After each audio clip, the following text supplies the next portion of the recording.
Dapat na daw magpa-check up ni Abante. Naku, malala na ba? Ano kaya ang sakit niya? Matapos magyayaw-yaw na itong nakaraan kasi bumaha nga sa Metro Manila, hinahanap niya si VP Sara Duterte. O eto, may sagot po si Attorney Baligod or suggestion din naman para sa ikakabuti ni Congressman Abante. Ayon po dito, teka, Congressman ba yan? Nanalo ba yan? Ako yung nagtatanong lang. Ayon dito sa balita ngayon, dapat magpa-check up na si Abante.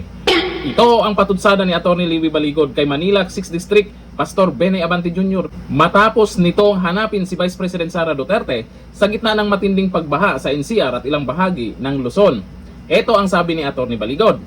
Ngayon na hindi na matindi ang pagbaha sa NCR at Luzon, hinahanap ni Abante ang VP pero hindi niya hinahanap ang presidente. O nga naman. Nauna rito, kwinestyon ni Abante kung nasaan at ano umano ang ginagawa ng Vice Presidente habang nakaranas ng pagbaha ang ilang lugar.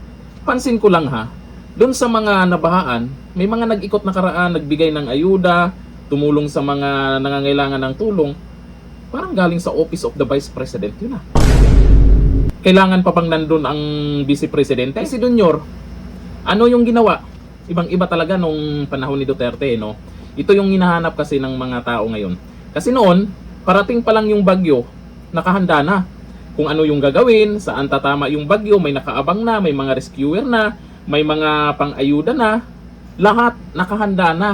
Ngayon, ano na? Tapos sabayan pa netong si Abante na kailangan na ngang magpa-check up. Magpa-check up ka na raw, sabi ni Atty. Baligod. Buti pa itong si Atty. Baligod ay concerned sa'yo. Baka nang dahil dito, mag-iiyak na naman kayo ha. O ito, ayon sa mga nagkomento, nag-agree po sila. Maraming concern kay Abante na kailangan talagang magpa-check up. O ayon kay Glenn Almaden, wala na sa hulog si Pastor, need na ma-rescue. O, kailangan na daw ma-rescue. Sabi ni Minya Ula, dapat lang magpa-check up si Abante. Parang may sira. Ang sira.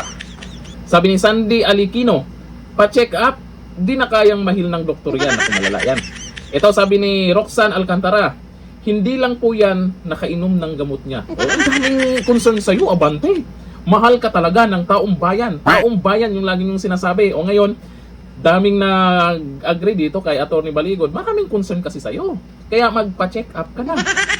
Sabi ni Will Milian, baka akala niya si VP ang presidente. Ay, relax lang kayo. Abante, dyan kinakabahan ang mga buhaya kasi pag si VP Sara ang nakaupo sa Malacanang, magsiksikan talaga sila sa kulungan. Hanggang dito lang. Thank you. Bye-bye.